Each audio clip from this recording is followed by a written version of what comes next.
The Apollo story అని చెప్పేసి Pratap C Reddy గారి మన్మరాలైనటువంటి ఉపాసన గారు ఈ బుక్ అనేది అందజేయడం జరిగింది తన తాతగారికి. రామ్ చరణ్ వాళ్ళ వైఫ్ తెలుసు కదా అందరికీ, మన హీరో రామ్ చరణ్ వాళ్ళ వైఫ్ ఉపాసన గారు రిలీజ్ చేయడం జరిగింది.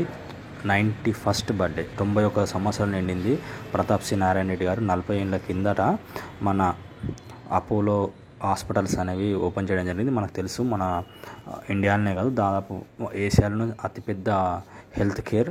మన ఇండియాలో హెల్త్ కేర్ రంగంలో చాలా రకాలుగా డయాగ్నోస్టిక్ సెంటర్స్ కానీ, హాస్పిటల్స్ కానీ, ఫార్మసీస్లు కానీ అపోలో వాళ్ళే చాలా ఫేమస్. వీరన్నిటికి కూడా మన ప్రతాప్ సి రెడ్డి గారే ఫౌండేషన్ అనేది చేయడం జరిగింది 40 years బ్యాక్. ఈ విధంగా 91 సంవత్సరాలు నిండింది కాబట్టి స్టోరీ ఏ విధంగా స్టార్ట్ అయింది అని చెప్పేసి అపోలో హాస్పిటల్స్ అనేవి, దానికి పూర్తి వివరాలు కూడా ఆ బుక్లో ఉన్నట్టుగా మన ఉపాసన గారు తెలియజేయడం జరిగింది. Thank you.